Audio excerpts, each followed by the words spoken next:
Nagesh Mudiraj ఎట్లుండు BRS పార్టీలో? Nagesh Mudiraj BRS పార్టీలోకి వచ్చి 2 సంవత్సరాలు అయిపోయింది. చాలా బాగుంది బీఆర్ఎస్ పార్టీ. ఉద్యమాల ద్వారా రాష్ట్రాన్ని సాధించింది బీఆర్ఎస్ పార్టీ. పార్టీలో ఉన్న ప్రతి కార్యకర్త దాన్ని ఇన్స్పిరేషన్గా తీసుకొని ముందుకు పోతుంది. కాంగ్రెస్ పార్టీలో చాలా సీనియర్ కార్యకర్తగా తర్వాత మంచి పొజిషన్లో వెళ్ళిండ్రు. ఉత్తమ్ కుమార్ రెడ్డికి ఒకనొక దశలో కుడి భుజం ఎడమ భుజంగా నాగేష్ ముదిరాజ్ ఉండే. అట్లాంటి నాగేష్ ముదిరాజ్ సడన్గా కాంగ్రెస్ అధికారంలోకి వస్తుందని ఎక్స్పెక్ట్ చేస్తే ఈరోజు ఏదైనా మంచి కార్పొరేషన్ పదవో ఎమ్మెల్సీ ఏదో ఒకటి దక్కేదేమో కానీ. నేను అందుకే గతంలో 3 పర్యాయాలు కూడా నేను కాంగ్రెస్ అధిష్టానాన్ని కాంగ్రెస్ పార్టీలో ఉన్నప్పుడు నాకు టికెట్ అని అడుగుతూనే సర్వే చేపించి టికెట్ అని అడిగిన మూడు నేను ఒప్పండి. కానీ ఆ కుటుంబ రాజకీయాలలో ప్రజాప్రతినిధి కావాలని ఒక కోరిక ఉండే. ముషిరాబాద్ నియోజకవర్గంలో పుట్టి పెరిగినాము కాబట్టి గత 3 పర్యాయాలు 14, 18, 23 3 సార్లు ట్రై చేసిన రాలేదు. ఎప్పుడైనా సరే బీఆర్ఎస్ పార్టీ గుర్తించిందా నాగేష్ ముదిరాజ్? బీఆర్ఎస్ పార్టీ 100% గుర్తించింది. రాబోయే రోజుల్లో కూడా బీఆర్ఎస్లో మంచి పదవి వస్తుందని ఆశిస్తుంది. కాంగ్రెస్ అధికారంలోకి వచ్చిన చాలా మంది గర్వాపసి కార్యక్రమం చేపట్టిందన్న మీరు అనుకుంటే ఉత్తమ్ గారి త్రూలో కూడా వెళ్ళిపోవచ్చు, ఎందుకు అనుకోలేదు? మంచో చెడో బీఆర్ఎస్లోకి వచ్చినామని అప్పుడు అనుకున్నాము. ఇప్పుడు అంతా మంచిగా జరుగుతుంది బీఆర్ఎస్ పార్టీ. బీఆర్ఎస్ పార్టీకి నెక్స్ట్ అధికారంలోకి వచ్చేంత సీన్ ఉందంటారా? ఒక అత్యున్నత సంస్థలు సర్వే చేసినాయి. ఇప్పటికిప్పుడు ఎలక్షన్లు జరిగితే 100కు పైన. మీరు చేసినటువంటి అప్పులకు కావచ్చు, మీరు చేసినటువంటి అన్యాయాలను కావచ్చు, కేసీఆర్ చేసినటువంటి అవినీతి కన్నా రేవంత్ రెడ్డి బెటర్ అని చెప్పేసి రుణమాఫీకి ఇప్పటికీ మా అగ్ర నాయకులు కేటీఆర్ అయినా హరీష్ రావు గారు అయినా ఏదైతే చెప్తున్నారో ఏ ఒక్క ఊరికైనా పోదాము, ఈ ఊర్లో రుణమాఫీ అయినంటే రాజకీయ మొదలు ఇస్తామని చెప్తున్నారు. అంతకంటే ఏం కావాలి? వెల్కమ్ టు తెలంగాణ వెలుగు. నేను మీ రాజు. ప్రస్తుతం మనతో పాటు బీఆర్ఎస్ పార్టీ సీనియర్ నాయకులు నాగేష్ ముదిరాజ్ గారు ఉన్నారు. నమస్తే నాగేష్ అన్న. నమస్కారం. ఎట్లున్నారన్న? సూపర్ ఫైన్, బాగున్నా. మీరు ఎలా ఉన్నారు? మేము బాగానే ఉన్నాం అన్న. ఎట్లా ఉందన్న బీఆర్ఎస్ పార్టీ ప్రస్తుతం? బాగుంది. బీఆర్ఎస్ పార్టీ చూస్తున్నారు కదా, ప్రతి సమస్యల పైన ఏదైతే ఇచ్చిన హామీలు కాంగ్రెస్ పార్టీ ఒక్కటంటే ఒక్కటి నెరవేర్చలేదు. మొన్నటికి మొన్న ఏదైతే ఆర్టీసీ మహాలక్ష్మి పథకం ఉచిత బస్ అన్నారు, దాన్ని కూడా నానా తిప్పలు పడి వాళ్ళు ధర్నాలకు వెళ్ళి వాళ్ళ కష్టాలు అది దానిపైన బీఆర్ఎస్ పార్టీ పోరాడితే బీఆర్ఎస్ పార్టీ అడ్వాంటేజ్ తీసుకుంటుందో అని చూచాయిగా దాన్ని ఒప్పుకున్నారు. ఇప్పుడు కూడా దాని మీద మాకు నమ్మకం లేదు. ఎందుకు లేదంటే కేసీఆర్ గారు ఆల్రెడీ విలీనం చేసే ప్రభుత్వంలో మళ్ళీ క్రెడిట్ కేసీఆర్ గారికి ఎక్కడ పోతుందో అనేసి వాళ్ళ భయం. సో ఒకటంటే ఒక పథకం ఇప్పటి వరకు ఇంప్లిమెంట్ కాలేదు. దానిపైన నిత్యం బీఆర్ఎస్ పార్టీ ప్రజలలో ఉండి కొట్లాడుతుంది, పోరాడుతుంది. దానికి మీరే సాక్షి. ఓకే అన్న. నాగేష్ ముదిరాజ్ ఎట్లుండు బీఆర్ఎస్ పార్టీలో? నాగేష్ ముదిరాజ్ బీఆర్ఎస్ పార్టీలోకి వచ్చి 2 సంవత్సరాలు అయిపోయింది. చాలా బాగుంది బీఆర్ఎస్ పార్టీ. నేను అనుకున్న దానికంటే అసలు నేను బీఆర్ఎస్ పార్టీలో ఇంతకుముందు ఎందుకు రాలేదా అని ఒక కొంచెం బాధ ఉండే, కానీ బీఆర్ఎస్ పార్టీ చాలా అంటే చాలా బాగుంది. ముఖ్యంగా బీఆర్ఎస్ పార్టీ తెలంగాణ యాస, భాష, రాష్ట్రం అన్నీ రానికి ముఖ్య కారణం. దానికి తెలంగాణ జాతిపిత కేసీఆర్ గారి అడుగుజాడల్లో పార్టీ నడుస్తుంది. ఏ ఒక్క పిలిపించినా కూడా ప్రతి కార్యకర్త కదులుతున్నారు.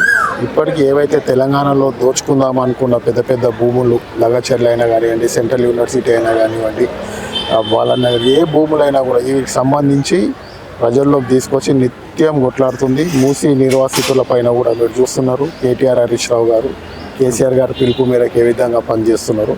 రాష్ట్రంలో ఏ మూల ఇంత సమస్య వచ్చినా కూడా 24/7 అందుబాటులో ఉంటున్నారు నాయకులు. వాళ్ళ అడుగుజాడల్లో కార్యకర్తలు కూడా నడుస్తున్నారు. కాబట్టి ఉద్యమాల ద్వారా రాష్ట్రాన్ని సాధించింది బీఆర్ఎస్ పార్టీ.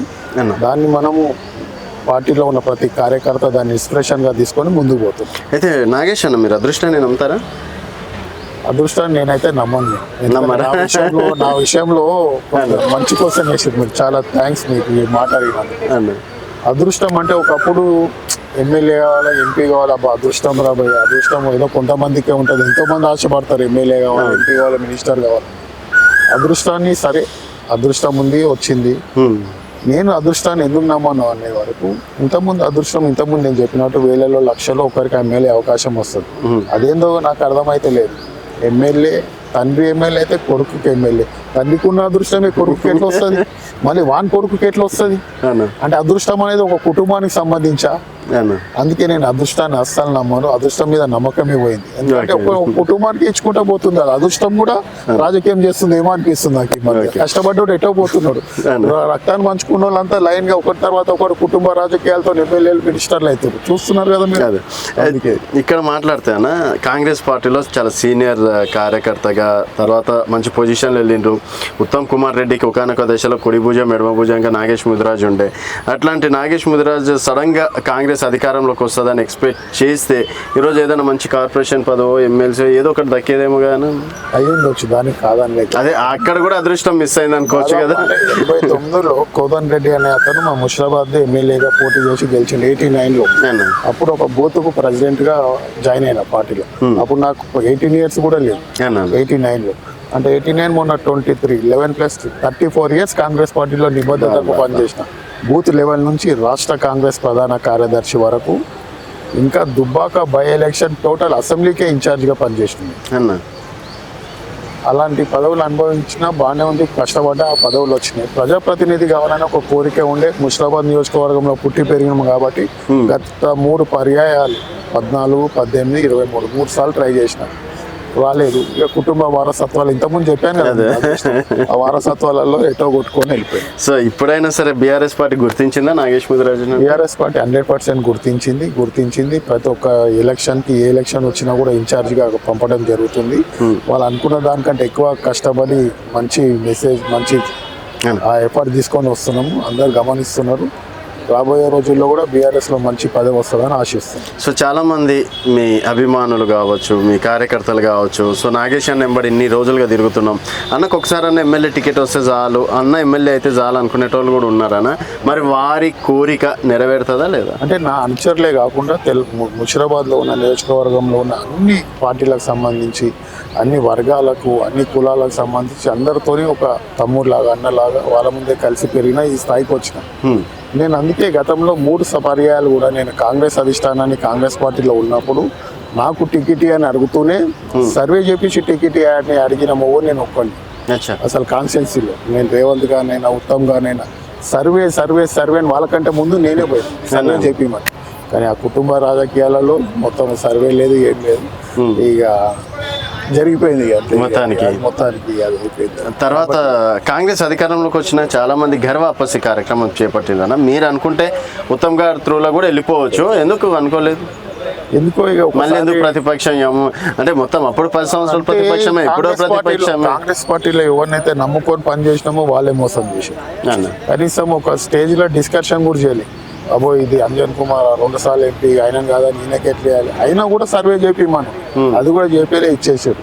సరే గర్వాపసి అంటున్నారు కాబట్టి గర్వాపసి మీద కూడా పెద్ద ఇంట్రెస్ట్ లేకుండే ఇందులో వచ్చినాము. మంచో చెడో బీఆర్ఎస్లోకి వచ్చినామని అప్పుడు అనుకున్నాము. ఇప్పుడు అంతా మంచిగా జరుగుతుంది. బీఆర్ఎస్ పార్టీ ముఖ్యంగా గతంలో కూడా 10-15 సంవత్సరాలు అపోజిషన్ నుండి కొట్లానాము.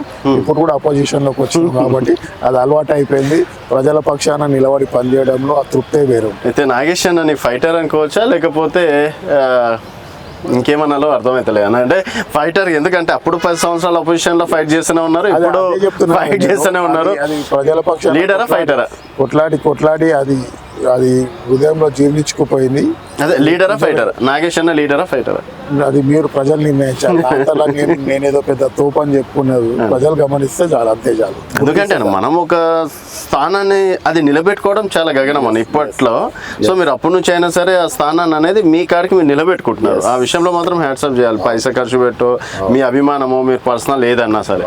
అదే బీఆర్ఎస్ పార్టీకి నెక్స్ట్ అధికారంలోకి వచ్చేంత సీన్ ఉందంటారా, అవకాశం ఉందంటారా? ఇప్పటికిప్పుడు ఎలక్షన్లు పెడితే సోషల్ మీడియానైతే ఇప్పుడు ఉన్నది, ఇప్పుడు మొత్తం పొలిటికల్లో రాజకీయంలో లీడ్ చేసేదే సోషల్ మీడియా. సోషల్ మీడియా యూనివర్సిటీని అందరు నమ్ముతారు. అందరితో పాటు నేను కూడా నమ్ముతాను. ఫేస్బుక్ అయినా, ట్విట్టర్ అయినా, ఏది ఉన్నా కూడా, ఇన్స్టాల్ అయినా, మీరు ఈ మధ్య చాలా ఎవరు చేసారో ఏమో తెలియదు. ఇప్పటికిప్పుడు ఒక అత్యున్నత సంస్థలు సర్వే చేసినాయి. ఇప్పటికిప్పుడు ఎలక్షన్లు జరిగితే 100కు పైన టీఆర్ఎస్ వస్తుందని అన్ని సోషల్ మీడియాలో కోడే కూర్చున్నాయి. ఈ 119 నియోజకవర్గాల్లో నేను చెప్పేది సింగిల్ డిజిట్ కూడా కాంగ్రెస్ పరిమితం అవుతుంది. ఎందుకని అదే మాట అంటే మీద. కాంగ్రెస్ అంటే పార్టీ నేను ఏం ఇంతకుముందు చేయలేదని చెప్పి చెప్పాను. సన్న బియ్యంలో చెప్తాను. రేషన్ కార్డులు ఫ్రీ బస్సులు తర్వాత 200 ఫ్రీ కరెంట్లు ఇందిరమ్మ ఇల్లులు ఇట్లా చెప్పుకుంటూ పోతే మీరు చేసినటువంటి అప్పులకు కావచ్చు మీరు చేసినటువంటి అన్యాయాలను కావచ్చు కేసీఆర్ చేసినటువంటి అవినీతి కన్నా రేవంత్ రెడ్డి బెటర్ అని చెప్పేసి కొంత సామాన్య ప్రజలు కూడా మాట్లాడుతున్నమాట. సామాన్య ప్రజలు ఇప్పుడు మీరు అన్నారు రేషన్ బియ్యము సన్నపు ఏంది ఉచిత బస్సు ఇస్తాం ఏదో చెప్తున్నారని. నేను ఒకటే చెప్తున్నా, మీరు అట్టడుగున ఉన్న ప్రజలకు ఎంతమందికి ఇస్తున్నారు? రుణమాఫీ అన్నారు ఎగ్జాంపుల్, 46 లక్షల 46,000 కోట్లు రుణమాఫీకి జరుగుతుంది. మీరు ఎంత రిలీజ్ చేశారు? 16-18 వేల కోట్లు రిలీజ్ చేశారు. మిగిలిన 22,000 ఎవరికి అందలే? అంతవరకు ఎందుకు? మొన్నటికి మొన్న రుణమాఫీ ఏ ఒక్క స్కీమ్ కూడా సన్న బియ్యం అన్నారు, రేషన్ కార్డులు అన్నారు, ఎంతమందికి ఇచ్చారు? అంటే మీ నియోజకవర్గం ఇవ్వలేరా? మీ నియోజకవర్గంలో సంక్షేమ పథకాలు రావట్లేదు? సంక్షేమ పథకాలు నియోజకవర్గంలో కాంగ్రెస్ పార్టీని నమ్ముకున్న కార్యకర్తలలో కూడా అందరికి రాలేదు. వాళ్ళు కూడా రోడ్ల మీద వెళ్ళి అడిగితే చెప్తారా? పక్క మీకు రండి, నేను చూపిస్తా ప్రతి నియోజకవర్గంలో. నాకు ముషిరాబాదే చెప్పండి. ఒక్క నియోజకవర్గంలో కూడా ఈవెన్ ముషిరాబాద్ కూడా నువ్వు ఏవైతే పథకాలు చెప్పినావో అది ఏదో ఇంటింటికి ఇట్లా ముట్టుకొని వదిలేసారండి. సినిమాలో ఇట్లా క్లాప్ కొడతారు కదా, అంతే ఇచ్చినామంటే ఇచ్చినాం అంతే.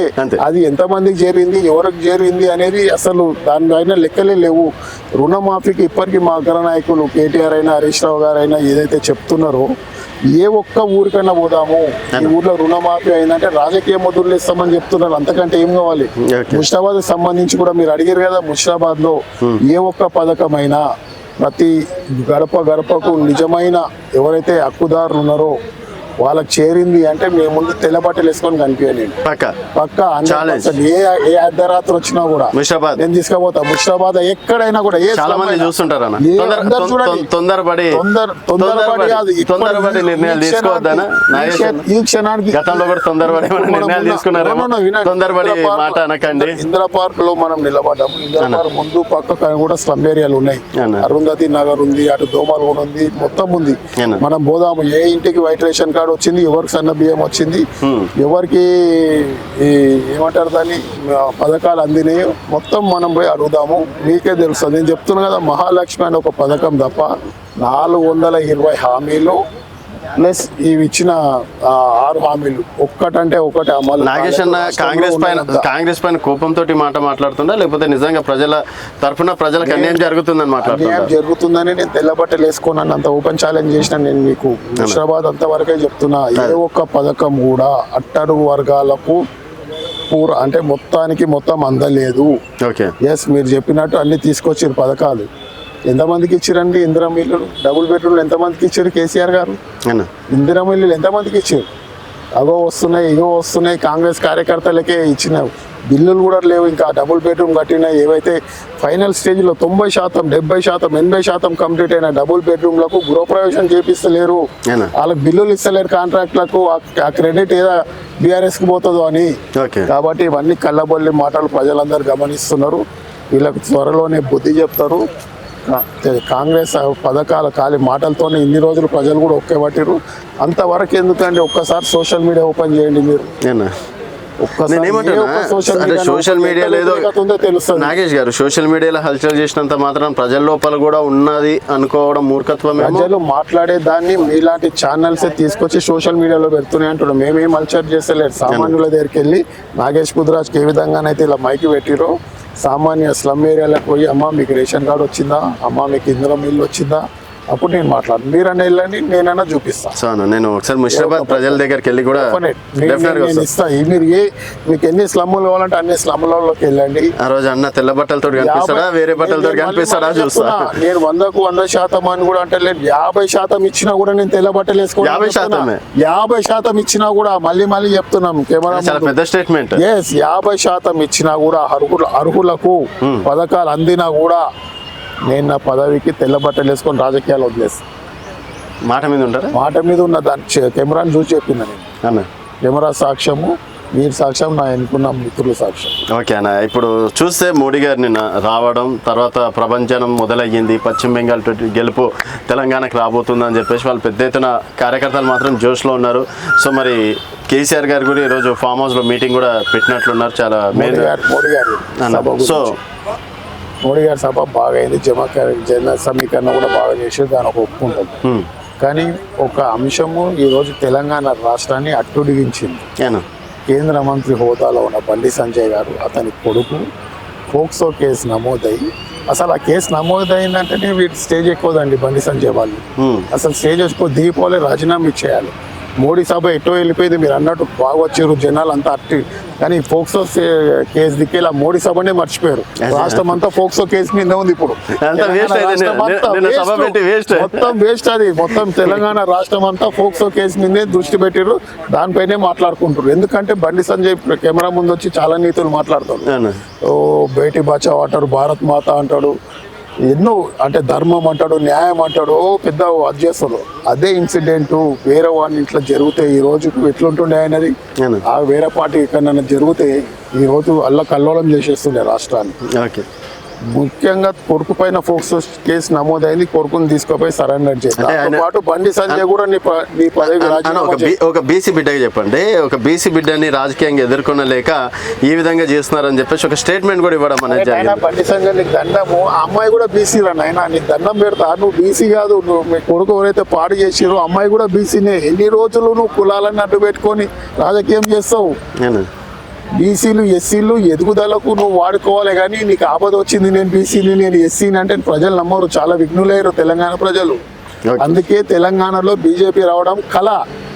నువ్వు రాష్ట్రం దేశంలో ఎక్కడైనా రాని, తెలంగాణలో మాత్రం బీజేపీకి అంత సీన్ లేదు. డబుల్ డిజిట్ అంటే చాలా దూరము, సింగిల్ డిజిటే. అసలు బండి సంజయ్ మిస్టేక్ చేస్తే ఇంకా రారా, ఇంకా వేరే వాళ్ళకి వెళ్ళారా? బండి సంజయ్ మిస్టేక్ అని కాదు, తెలంగాణలో ఎవరైతే అగ్రనాయకులు ఉన్నారో, కిషన్ రెడ్డి అయినా, లక్ష్మణ్ అయినా, బండి సంజయ్ అయినా, ఇంకొకరైనా కూడా కీలక నేత కూడా మీ నియోజకవర్గమే. మా నియోజకవర్గం ఉండే ఎవరు ఉంటారు, వాళ్ళకు పర్సనాలిటీ లేదు, వాళ్ళకి స్పీచ్ లెస్ లేదు, వాళ్ళ ప్రజలకు ఏం చేస్తారో చెప్పే ధైర్యం లేదు. వాళ్ళకి ఆ పదవులు ఎందుకు వచ్చినాయని అని అడగొచ్చు. ఓన్లీ తెలంగాణ పుణ్యాన మోడీ గారు, అమిత్ షా గారు కట్టబెట్టి వీళ్ళేదో ఊరు ఏదో వీళ్ళు ఏదో సాధిస్తారు, ఏదో చేసేస్తారు, వీళ్ళు ఏదో ఇక రాష్ట్రాన్ని అధికారంలో తీసుకొస్తారు, అంత సినిమా లేదు బీజేపీ వాళ్ళకు. ఇంకా 10 ఏళ్ళైనా కూడా బీజేపీ తెలంగాణ రాష్ట్రంలో కళ. సరే, బీజేపీ కళ అనుకుందాం. కాంగ్రెస్ ఇంకేముంది, కాంగ్రెస్ కు ఓటేయాలంటే మళ్ళీ ఒక 10 సంవత్సరాలు వాన్ చెప్పు వాడు తీసుకునే కొట్టుకుంటాడు, అట్లా అయిపోయింది పరిస్థితి. చెప్తున్నా కదా, ప్రజలు మళ్ళీ కాంగ్రెస్ కు ఓటేయాలంటే వాళ్ళు ఎందుకు వేసినాం రా నాయన, ఈ కాంగ్రెస్ ఎందుకు తీసుకొచ్చినాం రా నాయన అని ప్రజలంతా మీరు ఒకసారి మాతో పాటు ప్రజలను కూడా మీరు వెళ్ళి వాళ్ళని కూడా ఎంక్వైరీ చేయండి. ప్రజలని నానా అవస్థలు ప్రజలకు. అసలు ఈ రోజు 24 గంటలు ఈ తెలంగాణ రాష్ట్రంలో ప్రజలు నిద్రపోవాలి, కంటిన్యూగా నిద్రపోవాలంటే భయపడకుండా నిద్రపోతున్నారు.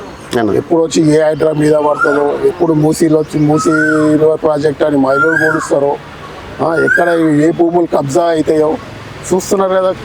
సామాన్యుల ఇళ్లలో పోయి పొంగులేటి గారు అక్కడ ఏది గచ్చిబౌలి సైడ్, ఏది ల్యాండ్ సైడ్ ఇళ్లలో పోయి గుంజుకుంటున్నారు ల్యాండ్. నీ 10 ఎకరాలలో ఇస్తావా సస్తావా అని పొంగులేటి వాళ్ళ కొడుకులు దౌర్జన్యాలకు దారులకు పాల్పడుతున్నారు. ఏ ఒక్క పథకాలు అందుతలేవు. ప్రజలు కూడా ఈ శాంతి భద్రతల ముఖ్యమంత్రి దగ్గరనే ఉంటాయి, ఇండియా ముఖ్యమంత్రి దగ్గరనే ఉంటుంది. అసలు ఈ ముఖ్యమైన శాఖలలో ఏం అభివృద్ధి చేసిరో చెప్పండి, నేను అడుగుతాను. ఏవైతే ముఖ్యమంత్రి దగ్గర ఉన్నాయో, సరే వేరే మంత్రులు అంటే వాళ్ళు ఒక్కొక్క మంత్రి మొత్తం అవినీతి కోరల్లో పాయింట్ బ్లాక్ లో గన్ను పెడుతున్నారు. రాజు గారు మీరు ఎక్కడున్నారు? మంత్రుల విఆర్ఓలు పిఆర్ఓలు మేము ముఖ్యమంత్రి గారు అనుచరులం అని చెప్పుకొని కాంట్రాక్టర్లని తీసుకొచ్చి పాయింట్ బ్లాక్ లో గన్ను పెట్టి ఇస్తావా సస్తావా అని ఈ మాట చెప్పింది నువ్వో నేనో కాదు, సాక్షాత్తు మంత్రి కూతురే పోలీసు వాళ్ళ ముందే. ఇక దాని మీద ఇంతవరకు కేసు లేదు, దాని మీద విచారణ లేదు. ఇక మీడియా గురించి చెప్పాలనుకుంటే ఈ మధ్య మీడియా కూడా వాళ్ళ చేతిలోకి వెళ్ళిపోయింది. ఎవరు అధికారంలోకి ఉంటే అంటే నేషనల్ మీడియానేమో బీజేపీ పట్టుకుంది, రాష్ట్ర మీడియానేమో మొత్తం కాంగ్రెస్ అందరు. ఇంత పెద్ద ఇన్సిడెంట్ జరిగితే ఈయన బండి సంజయ్ కొడుకుది ఎదురున కొంచెమని వచ్చిందా? మేము సమ్మక సారక వీరమని వాళ్ళ పౌరుషం ఉన్నదని చెప్పుకునే మహిళా మంత్రులు ఎక్కడ పోయినరమ్మా మీరు? సీతక్క గారు ఎక్కడ పోయారు? కొండా సురేఖ గారు మహిళా కాంగ్రెస్ ఈ మధ్య యూట్యూబ్ లో బాగా వస్తుంది, ఆమె పేరేం పేరు సంధ్యారెడ్డి. అరే ఎక్కడ ఏదైనా జరిగితే సర్రున పోయి వాలిపోతుంది. ఎక్కడ పోయినామా సంధ్యమా ఏంది కనబడతలేదా నీకు? మంచి యూట్యూబ్ వాళ్ళు తయారవుతున్నారు కదా. ఆ తీర్మార్ మల్లన్న గాడి చార్మార్ మల్లన్న గాడి ఎక్కడన్నా మాట్లాడుతుండా? బీసీ సరే బండి సంజయ్ బీసీ, వాళ్ళ కొడుకు బీసీ. ఎవరైతే వ్యక్తి ఉన్నారో ఆమె కూడా బాధితురాలు, ఆమె కూడా బీసీనే కదా. ఇంత దారుణమా? దాన్ని కూడా కులాన్ని అడ్డం పెట్టుకొని మాట్లాడాలన్నా? అన్న సార్ ఈ రాజకీయాలు పక్కన పెడితే ఇప్పుడు బీసీ నినాదం అనేది ప్రజల లోపల బలంగా వెళ్తుంది కానీ తెలంగాణలో మరి కాంగ్రెస్ అయితే ఆల్రెడీ జీవో కూడా రిలీజ్ చేసింది. మరి బీఆర్ఎస్ పార్టీ నెక్స్ట్ ఎలక్షన్స్లలో బీసీలకు పెద్దపీట వేస్తుందా? ఇలాంటి ఎలక్షన్ల నాయకులకి గురించి తర్వాత మాట్లాడతాం. గతంలో బీఆర్ఎస్ పార్టీ తెలంగాణ రాష్ట్రాన్ని బీఆర్ఎస్ పార్టీ సాధించినప్పుడు ఎవరైతే తొలి స్పీకర్లు ఉన్నారో మధుసూదనాచారి గారు బీసీ, అన్న బీసీలకు టీఆర్ఎస్ పార్టీ వేసినంత పెద్దపీట ఎవరు వేయలేదు. ఓకే బీసీలకు అన్ని రంగాలలో సముచితంగా బీసీలకు బడ్జెట్ అయినా కానివ్వండి, వాళ్ళకు కొనుగోలుకైనా కానివ్వండి, గొర్రెలు బర్రెలకు సంబంధించిన బడ్జెట్ అయినా కానివ్వండి, చేపలైనా కానీ ప్రతి కుల సంఘానికి ఒక బడ్జెట్, ఒక కార్పొరేషన్ ఏర్పాటు చేసిందే కేసీఆర్. అన్న సో ముదిరాజులకు ఈరోజు మంత్రి పదవులు ఇచ్చిండ్రు కదా ముద్దురాజులకు మంత్రి పదవి ఇవ్వాలి తప్పదు. ఎందుకు అత్యధిక జనాభా ఉంది, అన్న కేసీఆర్ గారు ఇవ్వలేదా ఈటల రాజేందర్కి? ఇవ్వాల్సి వస్తుంది. రాష్ట్రంలో అత్యధిక జనాభా ముద్దురాజులకు ఉంది కాబట్టి Okay. ముద్దురాజులకు మంత్రి పదవి వాళ్ళు ఇస్తారు. సో బీసీలకు అయితే బీఆర్ఎస్ న్యాయం చేస్తుంది అనుకుంటారు. వాళ్ళకి ఏంటంటే దురదృష్టకరం ఏంటంటే రేవంత్ గారికి 2.5 సంవత్సరాల తర్వాత బీసీ అయినాడు ముద్దురాజు అనేటోడు ఒకడు ఉన్నాడు, మంత్రి పదవి ఇవ్వాలని వచ్చినందుకు వెల్కమ్. అవకాశంలో మెచ్చుకుంటున్నారా రేవంత్ రెడ్డి గారిని? 2.5 సంవత్సరాల సరే, తర్వాత అయినా జ్ఞానోదయం అయినందుకు, ఆ విషయంలో మెచ్చుకుంటున్నారా? జ్ఞానోదయం అయినందుకు ఇచ్చినందుకు ఓకే. మొత్తానికి మెచ్చుకోవడం కాదు. appreciate సరే, చేస్తున్నారు. 2.5 సంవత్సరాలు పట్టింది నీకు, అన్న ఓకే. సో అప్రిషియేట్ చేస్తున్నారు. అప్రిషియేట్ ఏం చేయలేము. అన్న, అది అన్న. మీరు ఇస్తున్నారు, ఇచ్చి ఇవ్వడానికి మీకు 2.5 సంవత్సరాలు అంటే అప్పుడే ఇస్తే ఒక 2.5 సంవత్సరాలు ఒక ముద్రాజ్ మంత్రి చేస్తుండే కదా, మంత్రిగా అన్న కొంతమందికి న్యాయం జరుగుతుండే కదా. ఓకే ఇప్పుడు ఒకటే చెప్తున్నా, మీరు ముద్రాజులు అన్నారు, ముద్రాజ్ మంత్రి అన్నారు, అంతా బాగానే ఉంది రాజు గారు. నేను ఒకటే చెప్తున్నా, కామారెడ్డి డిక్లరేషన్ రాహుల్ గాంధీ గారిని తీసుకొచ్చేది, అవును. బీసీ డిక్లరేషన్ ముద్రాజుల గురించి మాట్లాడేది. అవును ముద్రాజులని గ్రూప్ డి నుంచి ఏది తీసుకొస్తామని వాగ్దానం చేసేది. అన్న మా ముద్రాజుల అమాయకులు, వారు రాజకీయంగా మేము ముందు లేము. మాది ఏంటంటే మాకు ప్రధానమైన వృత్తి లేదు. మాకు ముద్రాజులకు గౌడ్లకు పాలు, గౌడ్లకు కళ్ళు, యాదవులకు పాలు, అట్లా ఒక్కొక్క డిఫరెంట్ ఒక్కొక్క పనిముట్లు వాళ్ళకొకటి ఉన్నది వాళ్ళ వృత్తి. ముద్రాజులకు వచ్చే వరకు ఒక దగ్గర మేము కళ్ళు అమ్ముతాం, ఒక దగ్గర వేటాడతాం, ఒక దగ్గర పండ్లు అమ్ముతాం. మాకు డిఫరెంట్ Okay. పొద్దున లేస్తే ఎవరి జోలికి పోము, వాళ్ళ పనులు వాళ్ళు ఏం చేసుకుంటారు ముద్రాజు. నేను ఏమంటున్నా, గ్రూప్ డి నుంచి ఏది తీసుకొస్తే రాష్ట్రంలో అత్యధిక జనాభా ఉంది. డి అనే వరకు అట్టాడుగా అయిపోయినాము. ఓసీ కంటే దౌర్భాగ్యమైంది ముద్దురాజుల పరిస్థితులు, దుర్బలం అయిపోయింది. అన్న ఏదైతే వాగ్దానం చేసినావో డి నుంచి ఏ రాగానే, ప్రభుత్వం రాగానే నేను డి నుంచి ఏలకు మారుస్తానో ఏమైంది? 2.5 సంవత్సరాలు అయింది. నేను అందుకే మొన్న మీటింగ్లో ఉన్న ముద్దురాజు మంత్రిని, మా కార్పొరేషన్ చైర్మన్ సిగ్గున్నదా మీకు? ఇమీడియట్ తక్షణం మీరు రాజీనామా చేయండి మీ పదవులకు. మీకేదో ఏదో కోతి కొబ్బరి చిప్ వేసినట్టు మీకు పదవులు ఇవ్వగానే మీరు మర్చిపోతారా అంటే, నేను ఆ రోజు మొన్న 3 రోజుల కింద ఒక మీటింగ్లో గొడవ చేస్తే సీఎం గారు అపాయింట్మెంట్ ఇచ్చారట. మంత్రి గారు పోయి కార్పొరేషన్ చైర్మన్లు అన్నా డి ఇవ్వాలన్నా ఫోటోలో వాడుతున్నారు. అట్లా అయిపోయింది బతుకులు. ఎవరిని ఇష్టం వచ్చినట్టు అట్లా వాడుకుంటున్నారు. ఇచ్చిన వాగ్దానాలు మాత్రం కొడుకు నెరవేరుస్తారు. షూర్ అన్న. సో మీరు ఇచ్చిన ఛాలెంజ్ మేము కూడా స్వీకరిస్తాం. మరి అన్న నెక్స్ట్ ఇంటర్వ్యూ తెల్ల బట్టల్లో చేస్తానా, వేరే బట్టలు చేస్తాం అనేది 24/7 ఎప్పుడన్నా నేను దానికి కట్టుబడి ఉన్నాను. Thank you so much. So ఇది నాగేష్ ముదిరాజ్ గారితో స్పెషల్ చిట్ చాట్. మరొక మళ్ళీ వెళ్దాం. చూస్తూనే ఉండండి తెలంగాణ వెలుగు.